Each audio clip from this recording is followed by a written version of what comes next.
첫 시간은 이제 수업 자체에 대한 좀 안내야. 그래서 요번 첫 시간에서 크게 세 가지 정도 얘기를 좀 해볼 거거든. 첫 번째로 도대체 이 수업에서는 우리가 무엇을 학습하는가에 대한 얘기를 한번 해볼 거고, 무엇을 학습하는가? 너 이거 적어서 뭐 하게? 너네 뭐 적어가지고 어디 딴 데 가가지고 수업하려고? 적지 말고 그냥 봐. 무엇을 학습하는가에 대한 얘기. 요거를 내가 직접 수업을 통해서 좀 보여드릴 거예요. 그 다음, 이 수업의 교재 구성이 어떻게 되는지에 대한 얘기. 됐지? 그 다음에 이제 현장에 계신 분들은 현장용 자료의 구성과 관련한 얘기도 조금 말씀을 드려볼게. 됐지? 그 다음에 세 번째로 예습복습 관련한 얘기도 해보겠습니다. 요 세 개 정도의 얘기를 할 거라고 생각하시면 돼요. 이 무엇을 학습하는지에 대한 얘기부터 한번 해보자. 보통 일반적으로 우리가 수능 영어라는 과목을 학습할 때 학습을 진행하는 과정이 큰 덩어리를 나눠보면 세 개 정도가 되거든. 뭐 순서 상관없이 얘기를 해보면 일단 영어 공부하면 어휘 공부를 해야지. 어휘 공부. 그치? 그 다음에 두 번째로 문법이라고 얘기해도 되고, 뭐 문장의 구조 분석이라도 되고 해도 되고, 소위 얘기하는 구문이나 문법 공부를 하게 된다고. 영어 공부는. 그리고 세 번째가 이제 문제풀이 과정이죠. 문제풀이 과정. 이거 세 개가 메인이야.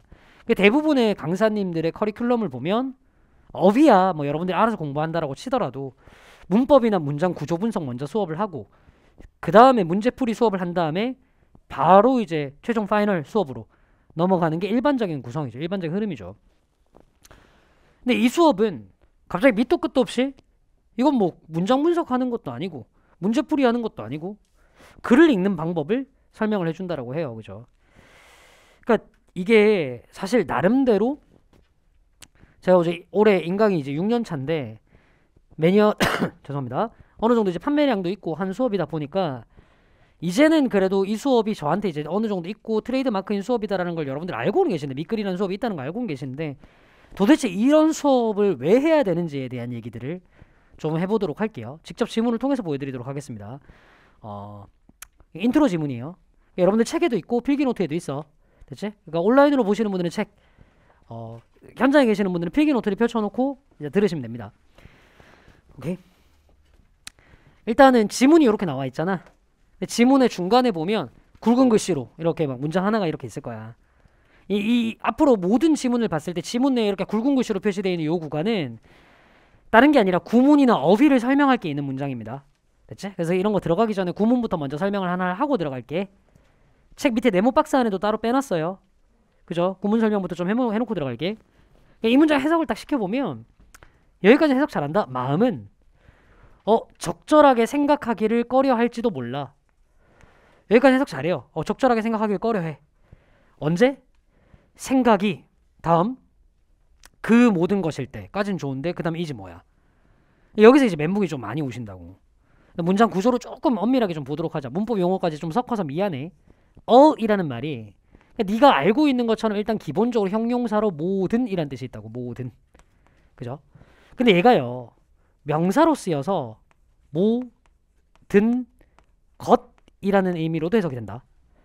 됐죠? 다시 이라는 단어는 명사로 쓰여서 모든 것이라는 의미로도 해석이 가능하다고. 됐죠? 즉 이 문장에 쓰여있는 얼은 모든 것이라는 뜻의 명사야. 모든 것이라는 뜻의 명사라고. 그럼 죄송합니다. 문장 구조 한번 봐봐. 모든 것 명사 맞지? 그 다음에 it이 붙어 있어. it이라는 말도 대명사, 일종의 명사라고. 됐죠? 야, 대명사도 일종의 명사다. 마치 돈가스 정식도 정식인 거랑 똑같은 거야. 됐죠? 재미없니? 자, 그 다음에 is supposed to 동사란 말이에요. 이런 식으로 명사 다음에 명사 동사 나오잖아. 무조건 뒤에 있는 부분이 앞에 있는 말 꾸며주는 거야. 이런 거지. The book I read, 내가 읽었던 책, 이렇게 되는 거예요. The girl he met, 그가 만났던 여자아이, 이렇게 되는 거라고. 괜찮아요? 그래서 이 문장 어떻게 해석되는 거냐면, 생각이 모든 것일 때, 어떤 모든 것? 그것이 is supposed to 뭐뭐 하기로 되어 있다죠. 그것이 하기로 되어 있는 모든 것일 때, 이렇게 되는 거야. 여기까지 괜찮아? 근데 요것도 하나 잡고 가자. 대명사예요. 단수 복수. 단수. 자, 이 문장 내에서 단수 명사는 두 개 나옵니다. 첫 번째, mind가 있어. 두 번째, thinking이 있다고. 됐죠? 둘 중에 뭘지를 생각을 해야 돼. 근데 생각 한번 해봐봐. 생각이 모든 것이야. 생각이 하기로 되어 있는. 생각이 하기로 되어 있는 모든 것이 생각이야. 이거 말이 된다고 생각하니? 말도 안 되죠. 여기 있으면 뭘 가리켜야 돼요? 무조건 마인드를 가리키는 거야. 그래서 문장의 해석은 다시 해석하면 이렇게 됩니다. 마인드는 적절하게 생각하기를 꺼려해. 언제? 생각이 모든 것일 때. 그 마인드가 해야 하는 모든 것일 때. 이렇게 되는 거다. 괜찮니? 오케이. 이제 지문 한번 읽어볼게요. 지금부터 글을 읽을 거야. 글을 읽을 거라고. 글. 자, 글을 읽을 때 네가 해야 될 생각들, 네가 기본적으로 가지고 있어야 될 전제들 두 가지만 말로 한번 해볼게. 되게 듣고 나면 별거 아닌 얘기거든. 첫 번째. 글이라는 건 이해를 받기 위해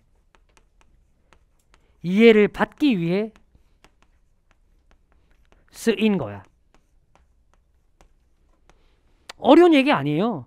아니, 글을 쓴다, 내가 혼자서 일기 쓰는 거 말고 다른 독자가 읽을 걸 기대하면서 글을 쓴다라는 건 일종의 소통 행위입니다. 말하는 거랑 똑같잖아요. 그죠? 소통을 왜 하는데? 내가 쓴 글이 남들에게 이해를 받을 수 있도록 쓴 거라고. 당연한 얘기 아니니? 아니, 세상에 어떤 미친 작자가 글을 쓰면서 내가 글을 쓸 건데 내 독자가 이 글을 아무도 못 알아봤으면 좋겠어. 이딴 생각으로 글을 쓰겠냐고. 그죠? 글이라는 건 무조건 이해를 받기 위해 쓴 거야. 되게 중요한 얘기야. 근데 여러분들이 영어 지문을 보면 이 생각을 못해.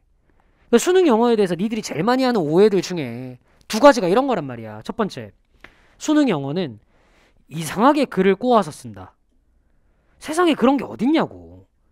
쉽게 알아들을 수 있는 말도 어렵게 꼬아 쓴다. 세상에 그런 글이 어딨냐고. 글은 무조건 이해를 받기 위해 쓰인 거야. 일부러 독자가 이해를 못하도록 꼬아 쓰는 글 따위는 세상에 존재하지 않는다. 그 다음 두 번째, 이제 이런 오해를 하시는 분들도 있어. 아니, 일부러 수능을 출제하는 교수님들은 수능 출제할 때 일부러 문장을 꼬아서 좀 변형시켜. 아니야. 2018학년도 영어 절대평가가 시작되고 난 다음에 2022학년도까지 총 5년입니다. 이 5년 동안 유평, 우평 수능 해마다 3번씩 지금까지 총 15번의 평가원 시험들 치러지면서 나왔던 모든 지문들요. 아무거나 좋으니까 무작위로 구글에다 검색해보세요. 원문 다 나와요. 근데 그 원문이 평가원에 출제한 지문이랑 다르지 않을 겁니다. 거의 토시 하나 안 틀리게 다 똑같을 겁니다. 교수님들은 원문을 일부러 꼬아서 변형하지 않아요. 결론, 수능에 쓰인 글도 그냥 원 작자가 이해를 받기 위해 쓴 글 그대로라고. 그러니까 네가 지금부터 보는 글은 이해가 가능한 글이다라고 생각하셔야 됩니다.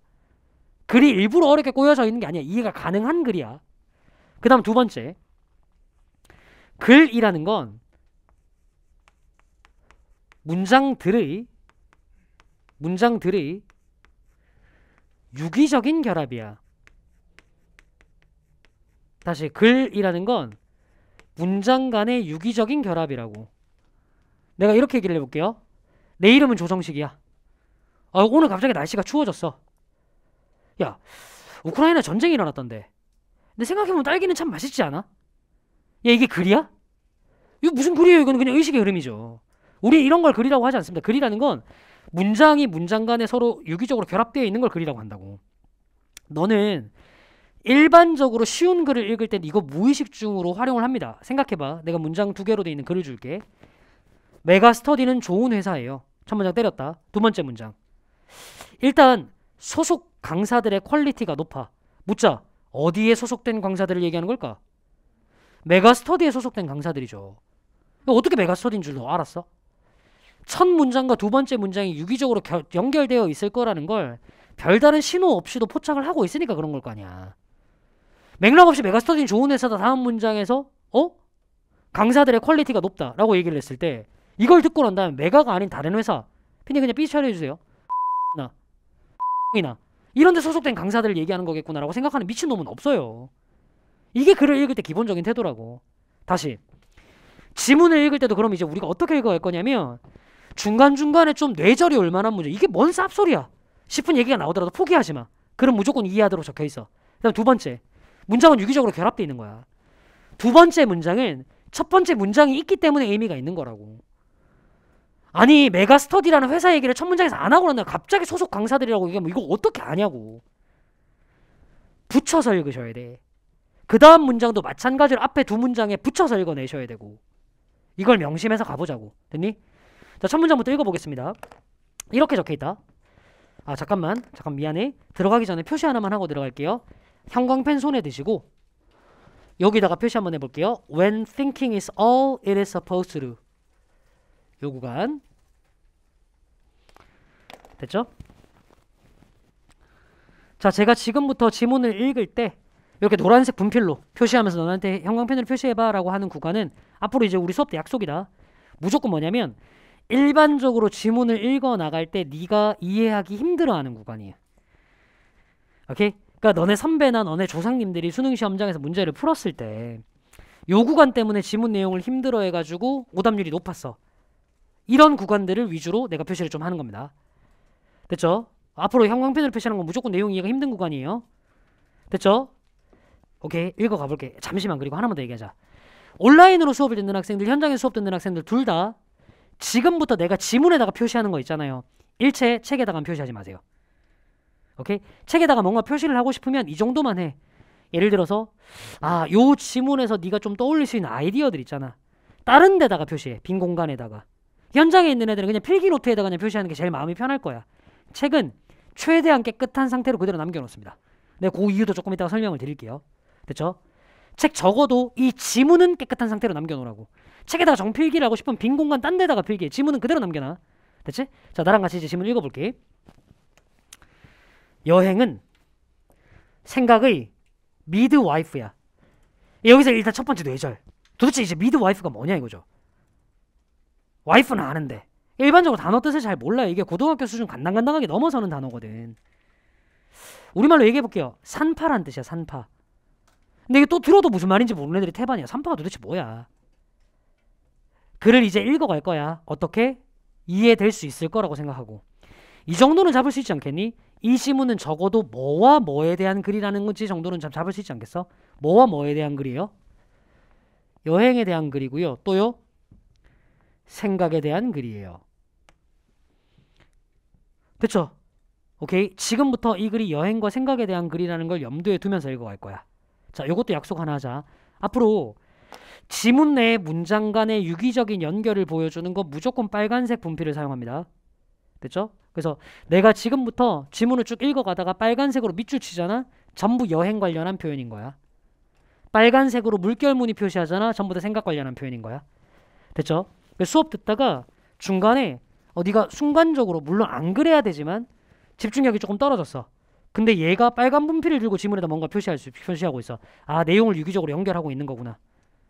이렇게 받아들여 주시면 됩니다. 됐죠? 이 표시 지문에다 하지 말라는 얘기다. 자, 처음부터 가볼게. 이 지문은 여행과 생각에 대한 얘기야. 다음 문장부터 읽겠습니다. 여기 few 앞에 보면 아무 말도 안 붙어있다. 거의 뭐뭐 하지 않는 이라는 부정의 표현인 거 알죠? 그죠? 거의 뭐뭐 없는. 가보자. 어떤 장소도 더 많이 유도하진 않아.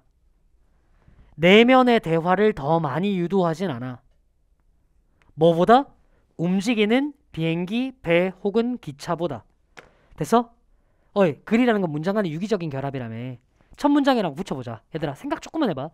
움직이는 비행기, 배 혹은 기차. 움직이는 비행기, 배 혹은 기차. 뭐랑 같은 말이니? 여행. 이 정도는 납득할 수 있겠죠. 어머나? 얘는 여행이야. 선생님 움직이는 비행기, 배 혹은 기차가 왜 여행입니까? 이게 이해가 안 가면 엄마랑 얘기를 좀 한번 해봐. 이 정도는 상식적으로 될 거라고 생각하고 읽어간다고요. 잠시만. 근데 첫 문장에서 여행과 뭐에 대한 글이었죠 이거? 생각에 대한 글이어서. 그리고 두 번째 문장에서 혹시나 생각과 관련한 표현도 있지 않을까? 한번 찾아보세요. 생각과 관련한 표현. 그렇죠. internal conversation. 내면에서 이루어지는 대화. 요거는 생각과 관련한 표현으로 볼 수 있을 거야. 납득됐니? 내 내부에서 혼자서 이루어지고 있는 대화. 생각. 납득되죠? 잘 들어봐. 아까 내가 얘기했던 메가스터디는 좋은 회사다. 소속 강사들의 퀄리티가 높다는 거 똑같은 거라고. 그냥 덮어놓고 소속 강사라고만 얘기를 하면 이게 메가스터디 소속 강사인지 아닌지 어떻게 알아? 첫 문장에서 메가스터디라는 얘기를 했으니까 소속 강사가 메가 소속 강사구나가 되는 거라고. 봐. 그냥 내면의 대화라고만 딱 던져놓으면 이게 뭔 말인지 어떻게 알아? 근데 첫 문장에서 아, 생각에 관한 글이구나를 보고 왔으니까 사람의 내부에서 이루어지는 대화가 생각과 연결될 수 있구나가 연결되는 거라고. 괜찮니? 다음 문장 보겠습니다. There is an almost peculiar correlation. 거의 특별한 희한한 상관관계가 있어요. 여기 잘 보세요. Between A and B. A와 B 사이에는 특별한 상관관계가 있어. 자, 내가 물어볼게. 이 지문에 따르면 누구와 누구 사이에 상관관계가 있어야 되죠? 여행과 생각 사이에는. 납득되니? 그럼 보자. What is in front of our eyes? 우리의 눈앞에 있는 것과 어머나 the thoughts. 이건 생각이에요. 우리의 머릿속에 가지고 있을 수 있는 생각. 얘들아 물어볼게. 이 생각과 특별한 관계를 가지고 있는 우리 눈앞에 있는 것. 이건 맥락상 누가 돼야 될 거 아니? 여행이 되어야 해요. 납득되죠? 그래야 유기적인 연결이 되는 거잖아요. 이걸 여행이라고 표시하고 난 다음 다시 한번 읽어보자.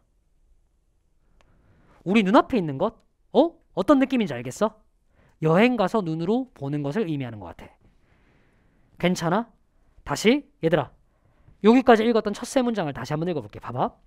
여행은 생각의 산파야. 다음 문장. 거의 어떤 장소도 생각을 더 많이 유도하지 않아. 뭐보다? 여행보다. 결국은 생각을 가장 잘 유도해주는 게 누구란 얘기죠? 여행이란 얘기예요. 거의 특별한 상관관계가 있어요.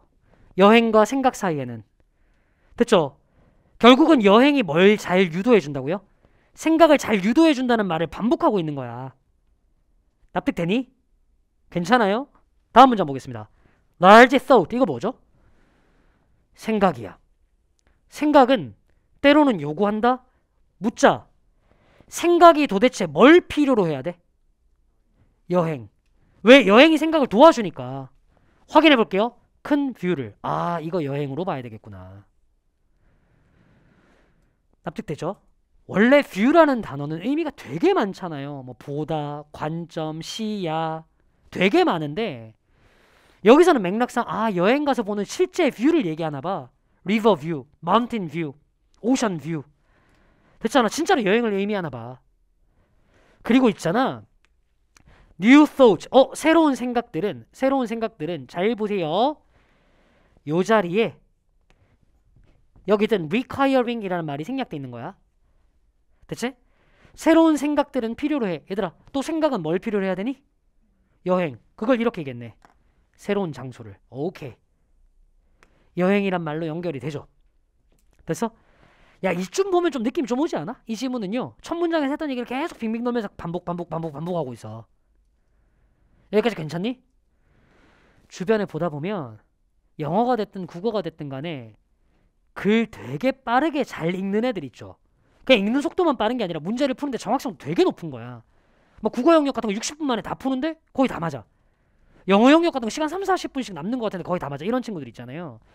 그런 친구들이 글 빨리 읽는 거예요. 니들이 생각하는 것처럼 특정 구간만 발췌해서 읽기 때문에 그런 거 아니다. 그 친구들은 뭐가 빠른 거냐? 이거야. 글을 읽어가다가 이거 어느 정도 같은 말을 반복하는 것 같은데? 라는 걸 캐치하는 속도가 빨라요. 글을 읽어온 경험치가 있거든. 한 두세 문장 읽고 나서 같은 말 반복되면 오케이. 같은 말이구나. 이거 딱 캐치하는 순간부터 어떻게 하냐? 그 다음부터 속도를 높이는 거예요. 확. 어차피 내가 아는 말의 반복일 테니까 눈으로 확인만 하면서 맞네. 이게 속도를 높이는 방법이라고. 발췌가 아니야. 자, 우리도 똑같이 속도를 높여볼게. 다음 문장 보니까 introspective, 내면을 바라보는 reflection, 심사숙고, 내면을 바라보는 반성이라고 얘기했거든. 내면을 향하는 반성, 내면을 향하는 심사숙고. 지문의 말이랑 붙여봐. 뭐랑 같은 말이에요? 생각.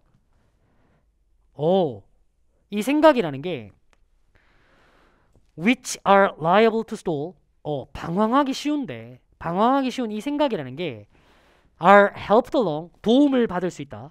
묻자. 생각은 누구의 도움을 받아야 되니? 여행. 풍경의 흐름에 의해서 여행.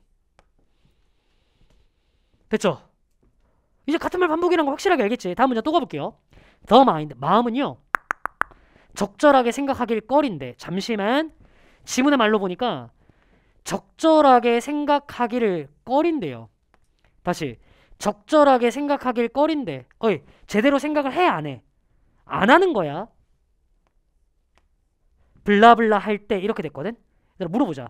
이 글의 필자에 따르면 언제 생각을 잘 할 수 있죠? 여행을 할 때. 그럼 묻자. 언제 생각을 제대로 적절하게 안 하겠니? 여행이 없을 때, 여행을 안 할 때. 됐어? 그럼 지금부터 읽을 내용은 뭐라고 적혀있든 간에 일단 유기적으로 붙여 읽어보면 여행을 안 할 때라는 말과 같은 말일 거예요. 납득됐어? 그렇게 생각하고 읽어볼게요. 보겠습니다. 생각이 모든 것일 때. 어떤 모든 것? 마음이 하기로 되어 있는 모든 것일 때. 자, 이게 순간적으로 이해가 안 되는 친구들을 위해서 내가 지금부터 이해시켜줄게. 잘 들어봐. 이 지문은 마음이 생각을 잘하기 위한 조건이 있었어요. 마음이 생각을 잘하기 위한 조건이 있었다고. 뭐가 있어야 돼? 여행이 있어야 돼. 즉 마음은 생각이란 임무와 함께 뭐가 주어져야? 여행이 주어져야 생각을 잘할 수 있는 거야. 다시 마음은 임무 몇 가지가 동시에 주어져야 되니? 2가지가. 생각과 여행이 동시에 주어져야 생각이라는 임무를 잘할 수 있는 거예요. 납득돼? 근데 여기는 내용 봐봐. 생각이 모든 거야. 마음이 하기로 되어 있는. 자, 마음의 임무가 몇 가지밖에 없어요. 1가지밖에 없어요. 그것도 뭐만? 생각만. 어떤 임무가 빠져있니? 여행이 빠져있잖아. 됐잖아. 여행이 없을 때라는 의미라고 이게. 이제 납득이 되니? 오케이. 다음 문장 가보겠습니다. 그 임무. 얘들아 묻자. 여기서 그 임무는 어떤 임무일까? 생각만 해야 돼. 여행은 있어 없어? 없어. 오케이. 여행이 없는 임무. 여행이 없을 때 사람이 어때야 돼요? 생각을 못 해야 된다. 그것은요.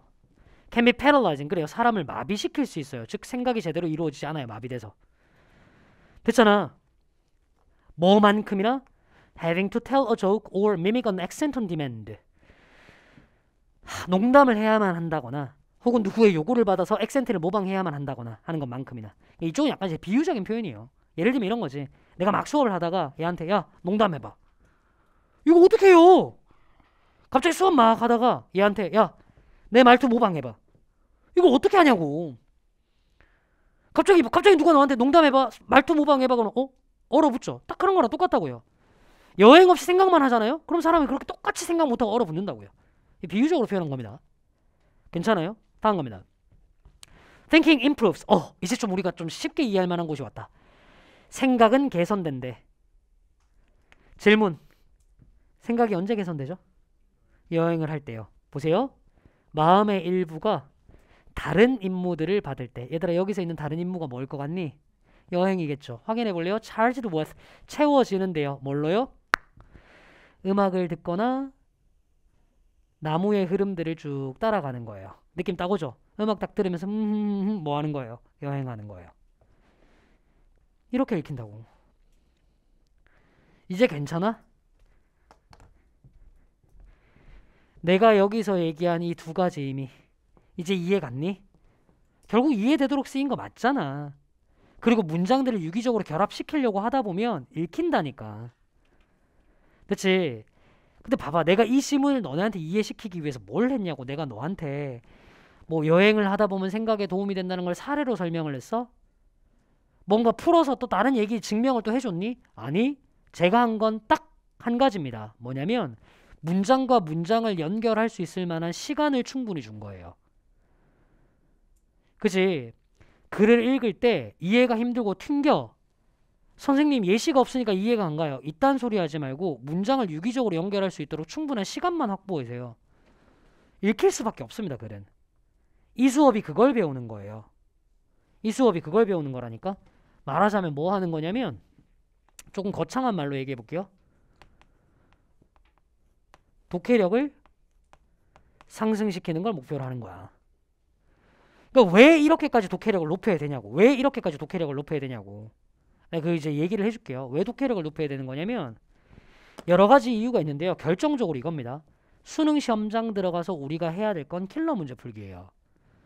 아니 네가 그렇죠. 네가 지금 영어 수업을 듣는 게 네가 막 도표 문제, 일치 불일치, 뭐 글의 목적, 분위기 심경 이런 문제를 못 풀어서 듣고 있는 건 아니잖아. 네가 궁극적으로 이 수업을 들어서 안정적으로 맞추고 싶은 유형의 문제들이 뭔데? 네가 어려운 문제들이 뭐냐고. 빈칸이지 뭐. 순서 삽입이지 뭐. 그리고 가끔 가다가 어휘 문제 아니면 밑줄 친 부분에 의미 물어보는 문제지 뭐. 이거 말고 시험장에서 어려운 유형이 뭐 있냐고. 네가 아무리 특이한 새끼라 하더라도 선생님 저는 그 유형은 다 맞추는데요. 저는요 항상요 도표를 틀려요. 이런 애가 어딨냐고. 우리가 맞추려고 하는 건 그 유형이야. 근데 이 유형의 킬러 문제들은 이 이해가 없으면 못 풀도록 문제가 나와. 내가 보여줄게. 이게 2011학년도 수능에 나왔던 문제거든. 당시 수능에서 정답률 28%가 나왔어요. 왜 이 뻔한 글이 정답률 28%가 나왔냐. 빈칸으로 나왔는데 빈칸이 어디가 뚫려 있었냐면 표시해도 좋아요. 지문에 이 구간을 빈칸으로 뚫어냈어요. 여기를 빈칸으로 뚫어냈다고. 아 여기 BC는 빈칸의 줄임말이 아니다. 영어 선생인데 그걸 그렇게 쓰겠냐. blank completion 빈칸 완성으로 나왔다고.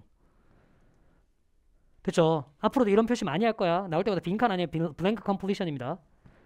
이거 빈칸으로 나왔다고. 이게 무슨 말일까?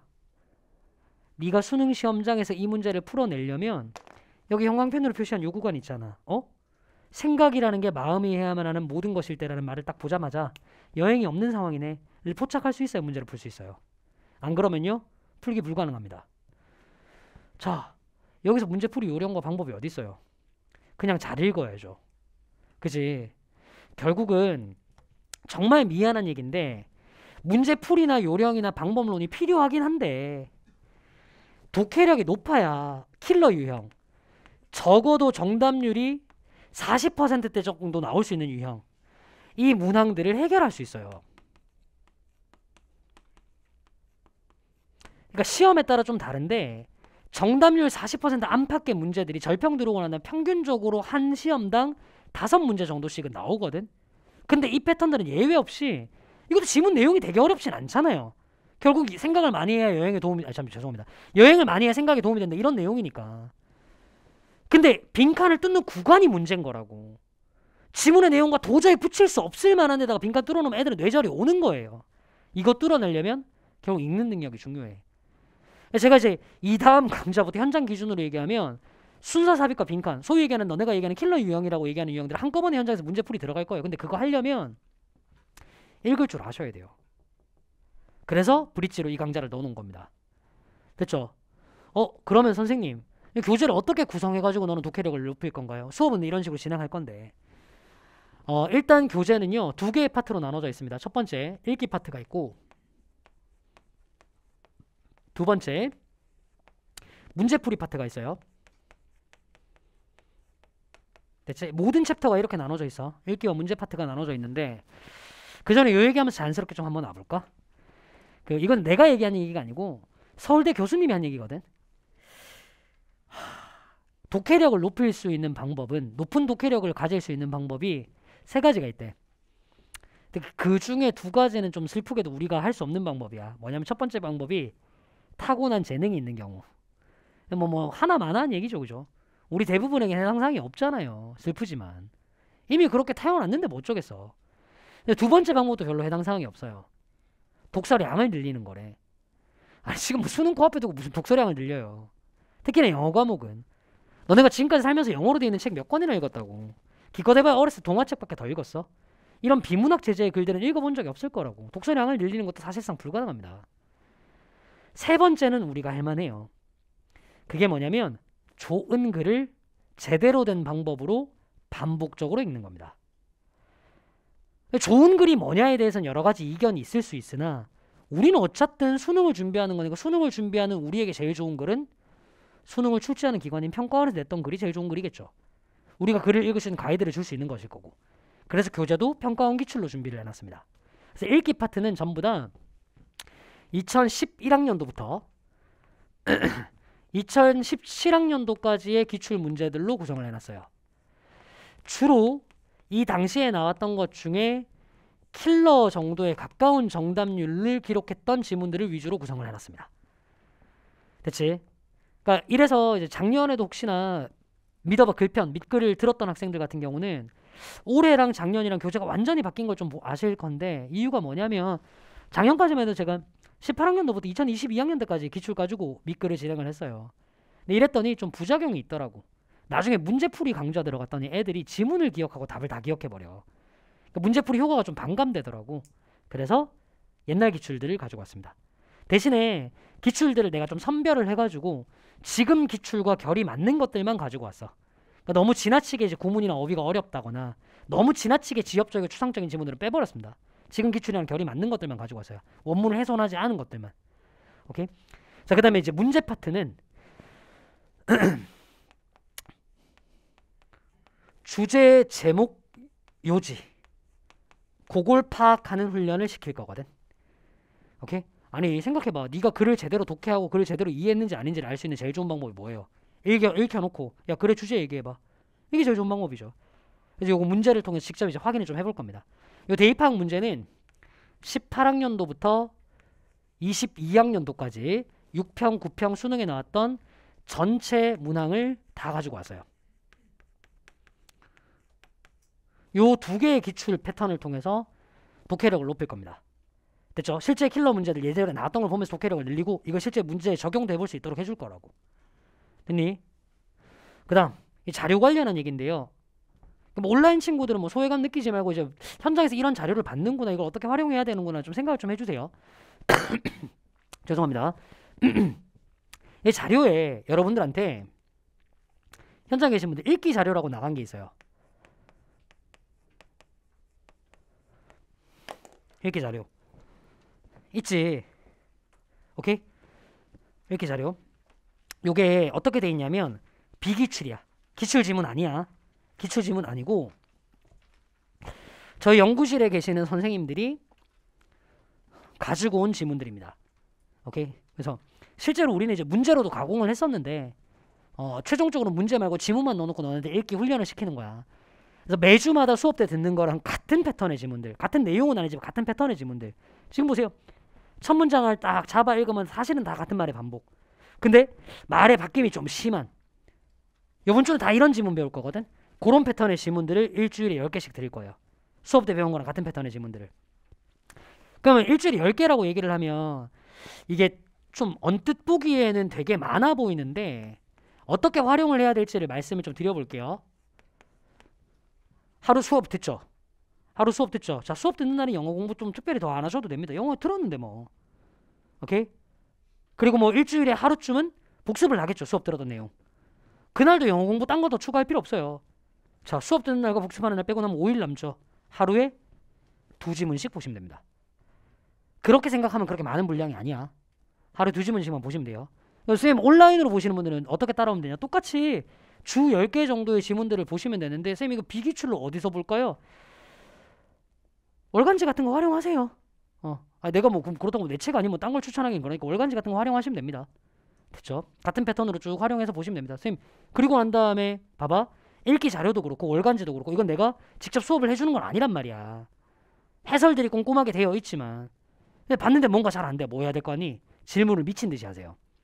그러니까 지금 이 강좌는 그래요. 네가 읽고 난 다음에 에이 대충 뭐 요 정도만 하고 넘어가지 했다 큰일 나. 이런 부분 있잖아.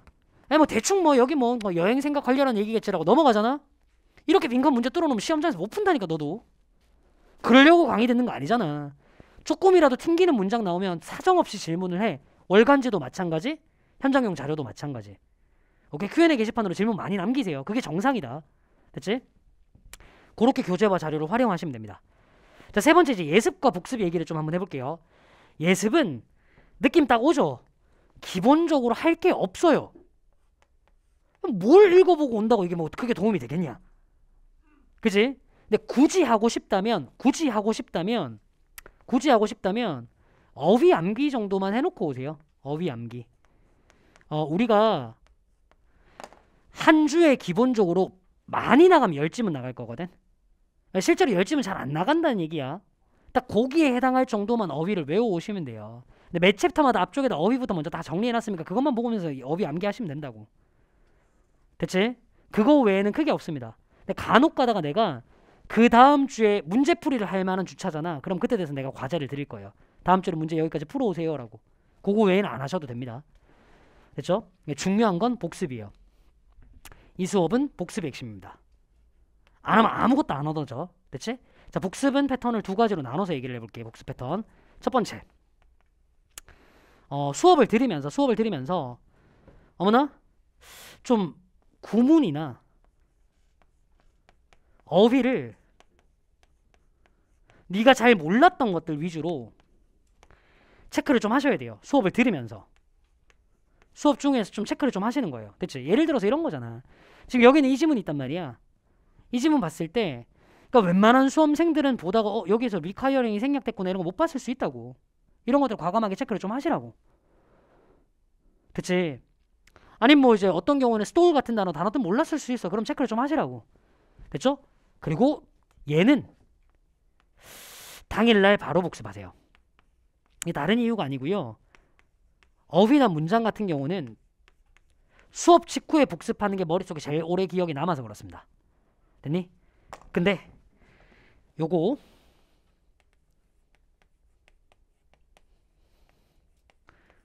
지문 리뷰 있죠? 지문을 좀 다시 봐야 될 거잖아. 너 지금 딱 봐도 느낌 오죠? 이거 진짜 혼자서 복습 안 하면 이거 나중에 또 이해 못해요. 지문을 리뷰해서 다 읽어보셔야 된다고. 근데 지문 리뷰는 시간 간격을 좀 두고 최소 24시간 이상은 지난 다음에 하도록 하세요. 오케이? 이제 같은 어학 과목이라도 국어랑은 좀 달라.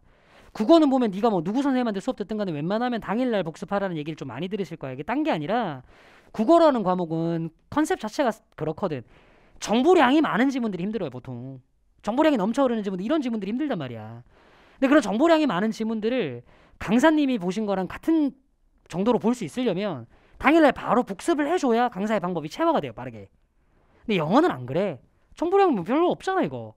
그러니까 이런 지문들을 수업 듣자마자 바로 복습하면 어떤 일들이 생기냐면 글을 네가 주체적으로 읽고 있는 게 아니라 그냥 수업 내용이 기억이 나버려요. 이거 무슨 말인지 알겠지? 그냥 수업 내용에서 아 맞다 이거 그래 맞아 여행이 없다는 뜻이었지. 이 기억이 나고 많아버린다고. 이건 복습의 취지에 반해요. 지문을 리뷰하는 게 아니에요. 적어도 하루 정도 지나고 나면 아무리 네가 머리가 좋아도 7개 정도의 지문이 다 기억나진 않거든. 도시 하나 안 틀리고. 오케이? 그때 조금 까먹었을 때 다시 보시는 게 훨씬 더 효과적이라는 겁니다. 됐지? 그러니까 좀 제대로 더 복습을 하고 싶으면 한 5일 지나고 해버리세요. 한 5일 지나고 해버리세요. 그래도 괜찮아요. 복습 천천히 하셔도 됩니다. 됐지? 근데 복습할 때 어떻게 해야 되는지 내가 말씀을 드릴게. 아까 얘기했죠? 본책에는 필기해라, 필기하지 마라. 필기하지 마. 본책을 뭘로 활용하는 거야? 복습용으로 활용하는 거예요. 아무것도 안 적혀 있잖아. 그러니까 백지 상태에서 지문을 읽을 수 있는 능력을 활용하기에 제일 좋은 거예요. 뭔 말인지 아시겠지? 그리고 난 다음에 2차로 선생아 본책을 다시 봤는데 좀 뭔가 해석이 잘 안 돼. 그럼 어떻게 해야 돼? 현장에 계시는 분들은 필기노트 있죠. 필기노트를 딱 보시면 이거 다 표시돼 있잖아요. 이걸로 한눈에 다시 한번 확인해 보는 겁니다. 선생님 온라인에 계신 분들은 어떻게 해요? 지문 다 끝날 때마다 캡처를 떠놓으세요.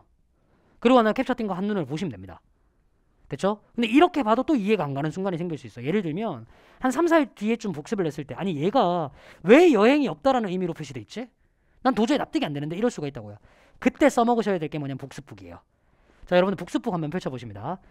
책 2권 받으셨을 텐데요. 그 중에 체스판이 흰색으로 되어 있는 게 복습북이에요. 4페이지 한번 펼쳐보세요. 복습북.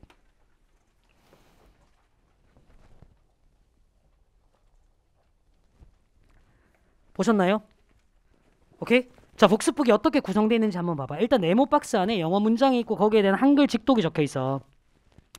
그리고 경우에 따라서 그 문장 밑에 구문 설명을 해야 될 게 있으면 동그라미 1, 동그라미 2에서 구문 설명을 해놨거든. 한 두 번째 문장 정도를 봐봐. 동그라미 1 해가지고 구문 설명해놨지. 근데 그 밑에 적혀있는 멘션을 한번 보세요. 글이라는 건 문장 간의 유기적인 결합이다라고 적혀있고 internal conversation은 이 글의 맥락에서 생각이란 뜻. 그치? moving plane, 움직이는 비행기, 배 혹은 기차라는 건 이 글의 맥락에서는 여행이란 뜻이다. 그래서 이 문장을 다시 한번 읽어보면 이런 의미다 라고 적혀있죠. 그쵸? 보세요.